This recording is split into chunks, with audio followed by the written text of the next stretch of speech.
Hey everyone, Rick here, and folks, I thought I don't know if I'd necessarily call it starting a new series, but I thought, I don't talk enough about some of my favorite board games. And yes, you may hear some thunder in the background. We got a nice storm a brewing. But let's take a look at this shelf and talk about the games on it. I can personally recommend basically anything you see here, which we will now go through game by game. Starting with Crown of Emara, this is a top 10 game for me, folks. If you love rondels, this is the game for you.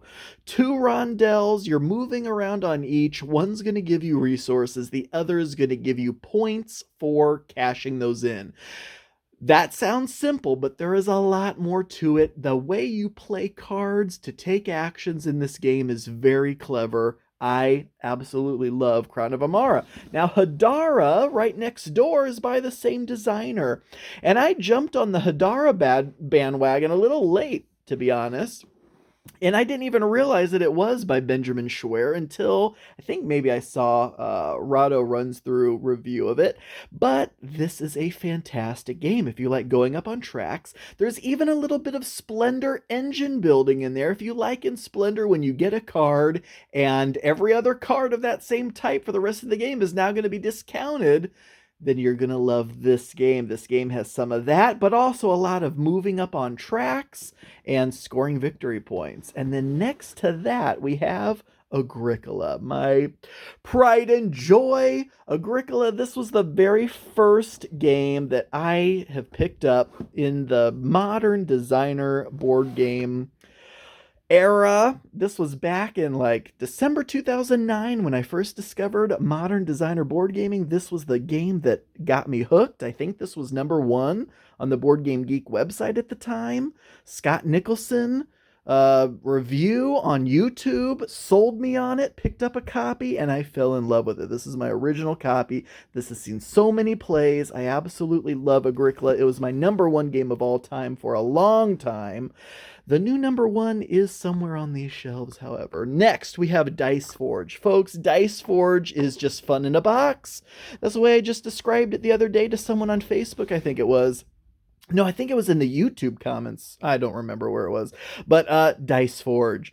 Folks, if you like changing the faces of your dice, look at this. I'll try to get the shadow out of the way here. It's almost like they're almost like Lego blocks, how you can swap the sides, and you just imagine swapping the sides to get you one of three different resources or victory points, and you can spend those resources to get new sides for your dice or purchase cards, all of which are either going to give you victory points or some kind of cool action you can do, or maybe a little bit of both. And then next we have another of my and I should probably just say this now. Almost every game in this shelving unit is my absolute favorite game of all time. But next we have Calimala. This is a hidden gem, folks. I don't know if this game fully got its due in the sun. Fabio Lopiano, Calimala. The scoring in this game, if you like a lot of fast-paced scoring, this game has that in spades. There's going to be look at that board. If you can believe it, there's 15 ways that are going to score in this game, some of which may score more than once, depending on certain endgame scoring cards that are pulled.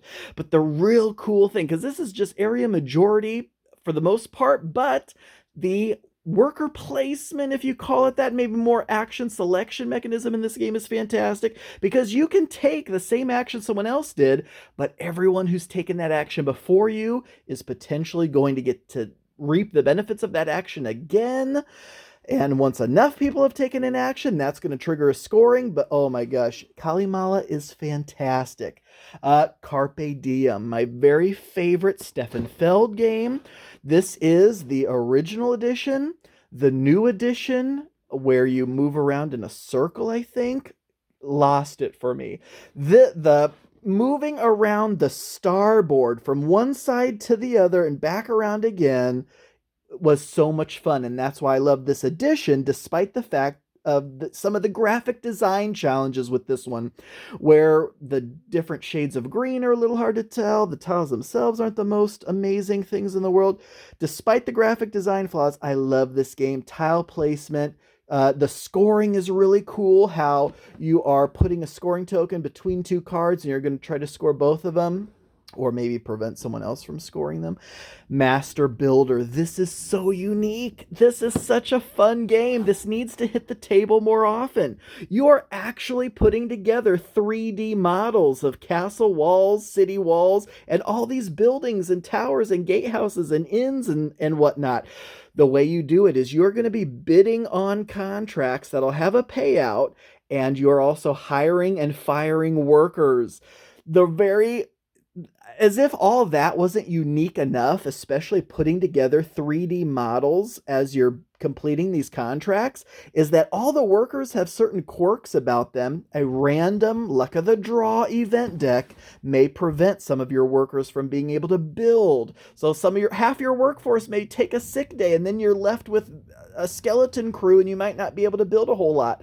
But it is a blast. Next we have Reykholt. Reykholt is another Uwe Rosenberg game. Reykholt is farming in a box. It takes, like in Agricola, the seeding and harvesting mechanic and focuses the entire game around that. I've heard it compared to At the Gates of Loyang. This game, you are doing just that in Iceland with greenhouses, trying to feed tourists. You are completing tables that'll have certain vegetable requirements on them. And if you were able to seed, grow, and harvest enough vegetables for the tables that you are trying to feed, you move up those tables. It's as simple as that. But it is a worker placement game with all kinds of different actions to try to help you do just that. Next, we have Castle Merchants. This game, if there was a game here that I say absolutely needs a reprint with greater production values, this is it. Castle Merchants, also super underrated. I don't believe it got its fair day in the sun because component quality here is not the greatest.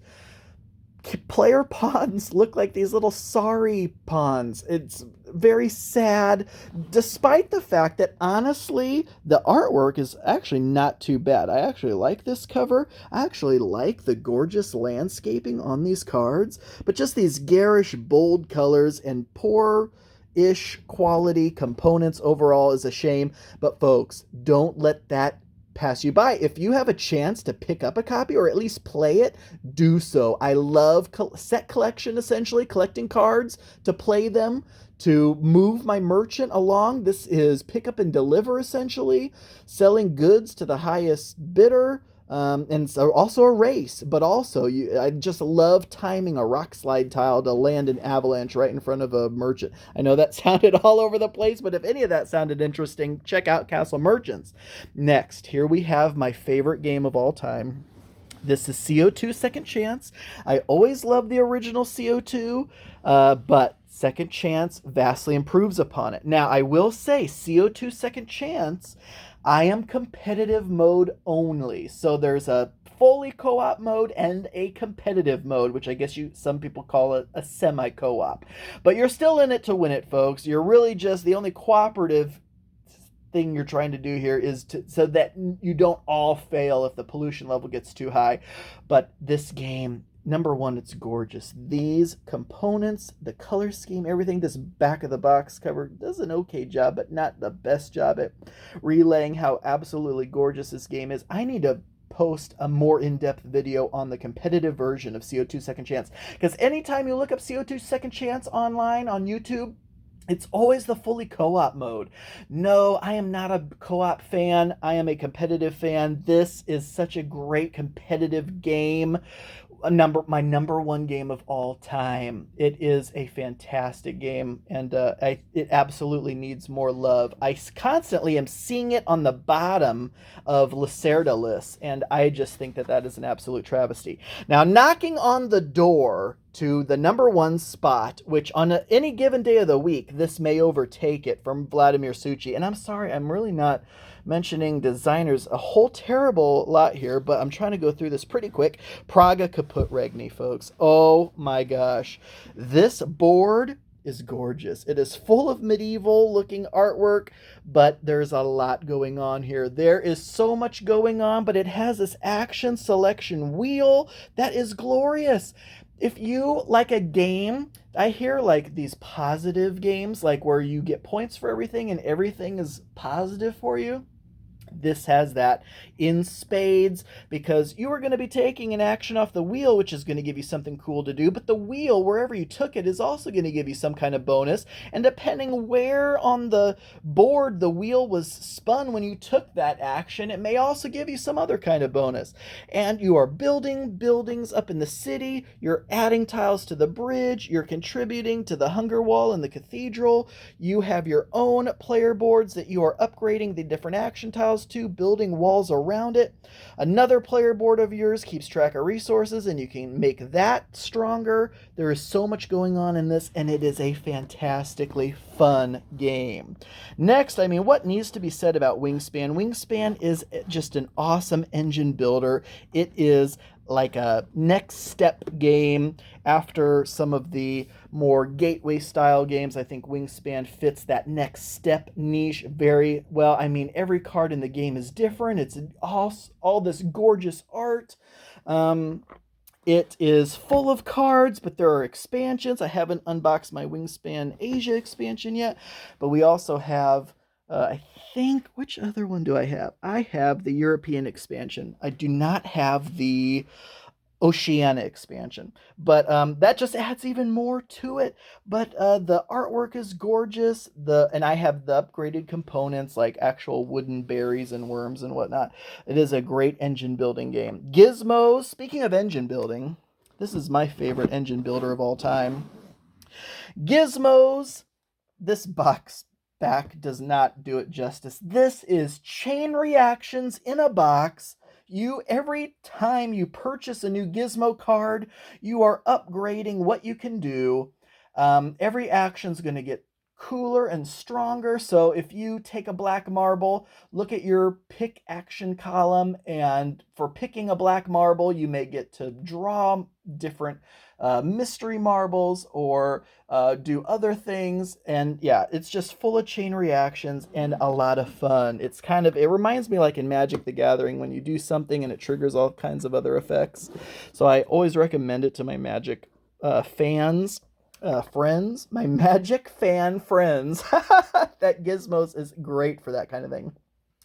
Next, I think I've been skipping some of these little guys that I have tucked up top, but here's Bag of Chips.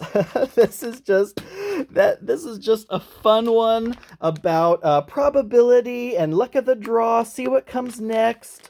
Are you going to score big or are you going to lose out in the end? And it's just a fun little light game. My Farm Shop. So in the same vein as Machikoro or Space Base or any of those other kind of games where also kind of like in Dice Forge, you are paying attention to what everyone, or not paying attention. In Dice Forge, I don't think I mentioned this, everyone rolls their dice on every turn. You're never out of the game. Even on someone else's turn, you're rolling the dice and getting stuff. In this case, one person's rolling the dice, but you're going to benefit from whatever they roll. Which I love that feature, I guess you can call it, in games. And so you'll roll 3 dice. The active player, 2 of those dice, they are going to choose to activate something on their board, which everyone else is also going to be able to utilize, and then they'll use the 3rd die to get a new card to upgrade their farm. And you're gathering all these resources, hoping to sell them for big bucks, and I guess I've heard some people say, despite the kind of kiddie, cartoonish art, that there's actually a serious game here. And that is absolutely true, though I don't want to say that that's a knock on the art. It's just very friendly looking.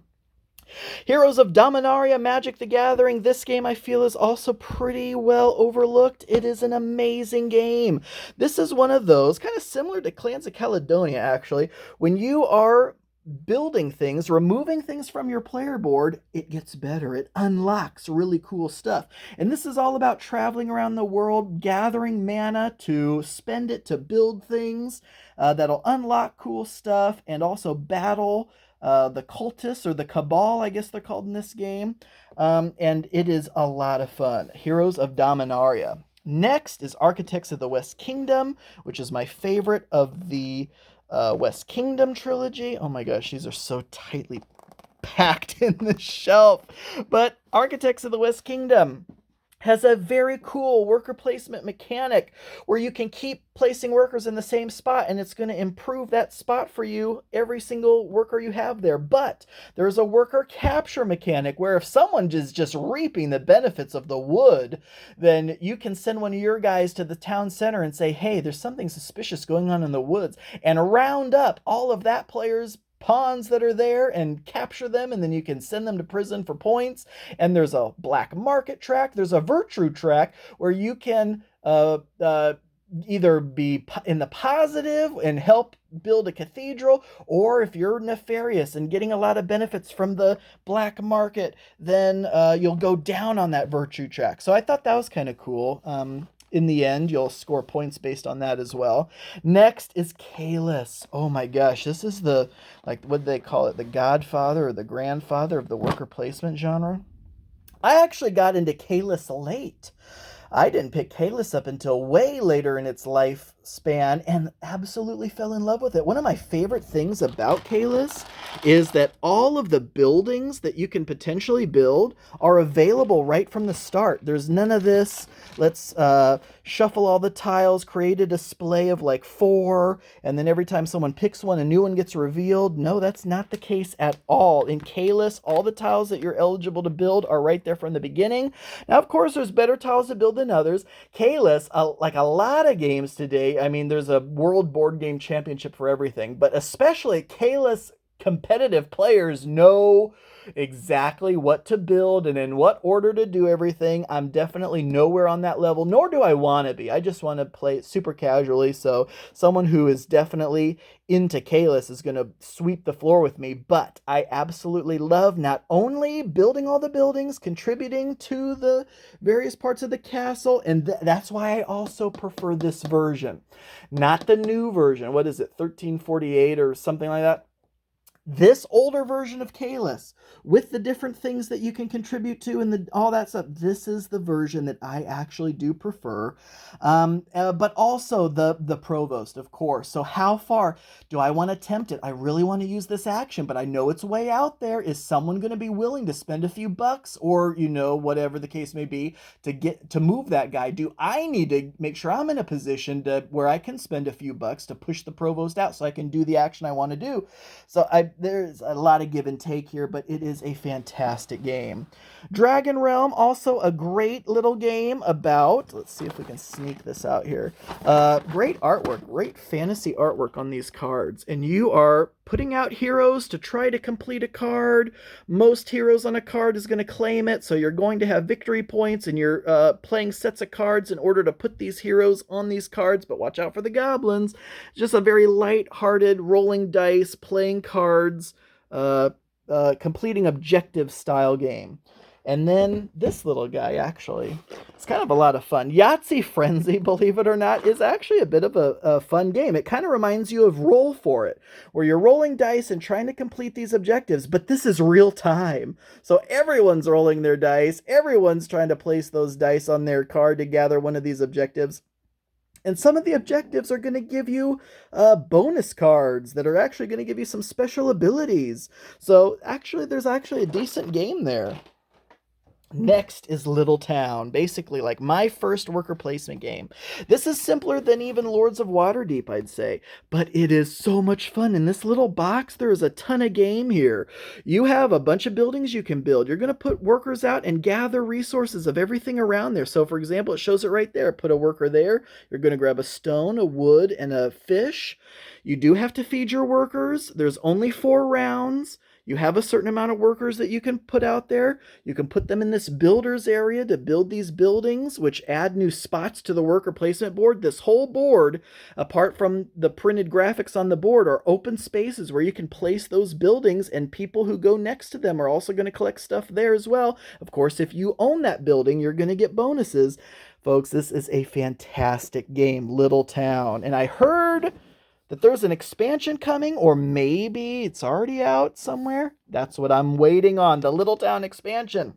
Next, Clans of Caledonia. Now, if I had a list of, I don't want to say misses or overhyped games, Clans of Caledonia may very well be on it. I do enjoy it. I love the aspect of when you remove things from the board, you get more stuff, you get more powerful. I do like the contract fulfillment.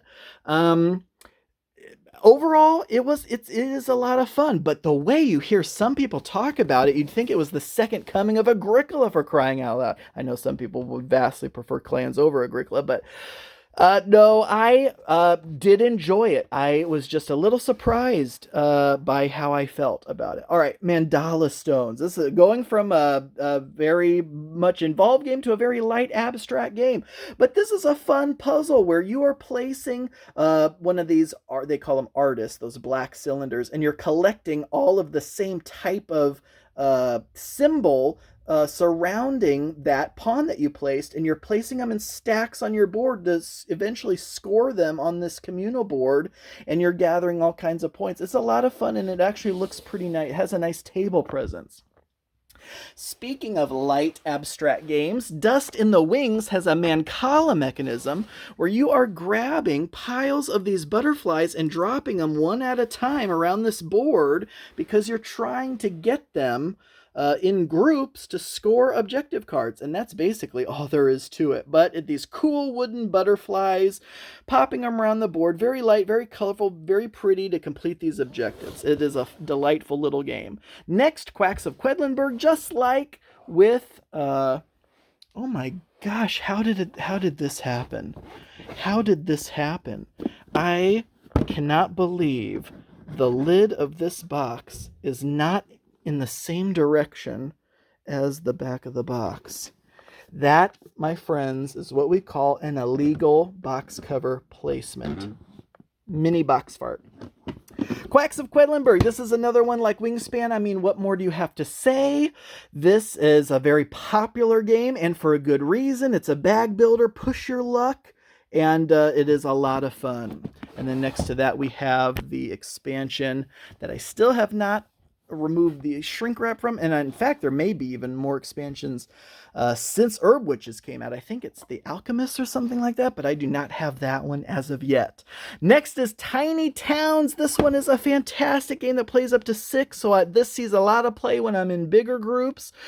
Someone's going to call out a resource. Everyone has to place that resource somewhere in their town, because what you're doing is trying to get those resource cubes in a pattern that matches one of these buildings, and then you'll replace one of those cubes with the building meeple onto your player board, removing the rest of those resources. And all these buildings are going to score in different ways. Like this almshouse says, based on the number of the constructed almshouses, you're going to get points. And it looks like on this card, so if you end up with an odd number of almshouses, you're actually going to lose points. But it actually is so much fun, and it goes quick, and it looks great as well. Great components. We have a lot of little games in this one. All right, Happy City. Oh my goodness, I bring this out all the time. Again, as it says, a delightful building game. That's exactly what it is. Very simple game. Soon as someone has completed a 10th building, finish that round, the game's over. But on your turn, at the beginning of every round, everyone's going to collect income. And then on your turn, you're going to purchase potentially a building to add to your building tableau. At the end of the game, you are going to add up all your people icons, add up all your heart icons, and then it's people times hearts to get your final score. And based on the colors of buildings, you might be able to acquire these bonus buildings, and it's a simple game that is a lot of fun. Next is Just One. This one also, I know it was at least nominated for the Spiel des Jahres, but it may have actually won. I can't remember, to be honest, and this must have been a copy prior to that happening. But this is a great little party game. I'm not a huge party game fan, but every once in a while a party game comes around that is actually a lot of fun. This one is hilarious at times because you're just trying to write down a clue to get someone to guess a word, but if multiple clues are the same, they cancel each other out. So even if you have 5 clue givers, if 4 of them write down, 2 of them write down the same clue and another 2 write down the same clue, you're left with 1 clue. And so yeah, it's just a lot of fun. Next up we have Cascadia. This is a great tile placement game. You are going to draft a tile and an animal every round. The landscape tiles you want to attach together because you're going to get points for your largest contiguous landscape of each type, as well as if you have the largest of each landscape, you'll get bonus points. And then animals, certain animals can be placed in certain hexes, and you're trying to meet the requirements to get points off of these animal cards. For example, pairs of bears. Every pair of bears is going to score you points. Hawks, elk, all that kind of stuff. And so it's a very beautiful nature-themed game and a lot of fun. And then its slightly older brother or sister, Calico, in the same vein. This one is a meaner Cascadia. You are drafting tiles. As adorable as this game looks, it can be pretty intense because as your quilt starts to fill up with patches, it gets harder and harder. And so you are trying to get linked groups of the same color patches to get these button bonus tokens. You're trying to connect same pattern tiles to get these cat bonus point tokens. All the while, there are going to be, and they're not on the back of this for whatever reason, objective goal tiles where you're going to have 6 tiles around each of those objectives, and they're going to want something like 3 of one color, 3 of another, 3 of the same pattern, 3 of another pattern. And if you only meet one of those, you get half points. If you meet both of them, you get full points. Next, Red Cathedral. This is another great contract fulfillment game. If you've noticed, I love contract fulfillment. So you are moving dice around this rondel to acquire resources. You move the number on the die, that number of spaces, and if there are other dice in that space, you'll get more resources. And there are bonus cards in each quarter of the board to potentially give you some abilities to swap resources or exchange for points and whatnot. All the while gathering those resources to try to complete the objectives of building this cathedral. There are doorways, there are towers, there are spires at the top, but not only are you building this cathedral, but you also want to decorate it and unlock the decorations so that you can decorate it for extra bonus points. And it is a lot of fun. Red Cathedral, again, a smaller box, but there is a huge game in there. Next is actually my Shelf of Shame. This is several games that I have not played. I haven't played a single one of these. As you'll notice, a lot of them are still in shrink. Gaia Project. So I own Terra Mystica, but I have not cracked open Gaia Project, but I hear people rave about it all the time. Same thing with Hallertau, Bonfire, Lockup, and Terramara. So quickly moving on from there, I still need to play those. Next, Meeple Land is Build a Theme Park in a Box. This is a fantastic game of purchasing amusements and placing them in your park, and also getting these busloads of little tiny meeple visitors that can line up outside your park until they have room to go in, and you're building concessions for them, but also the variety of rides is going to be what scores you a lot of points, but also the different visitors are going to score you points.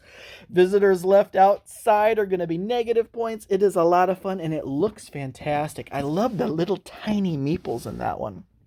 Next, again, contract fulfillment. Objective cards, Arch Ravels. And there's multiple levels to fulfilling these because you are going to be collecting different colors of yarn in order to knit different things like hats and teddy bears and mittens and whatnot. And then there are going to be orders that want certain ones of those to give you victory points. And every person has a different board in some way that's going to give them some different abilities. It's asymmetrical in that nature. So if you like asymmetric player powers and also contract fulfillment, this is a light, fun game. That's Arch Ravels. Next is Reef.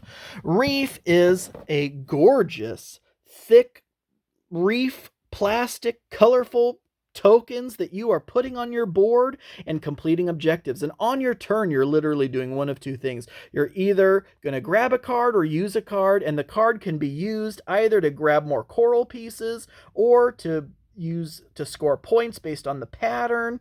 So in this case, you can see you can stack them on top of each other.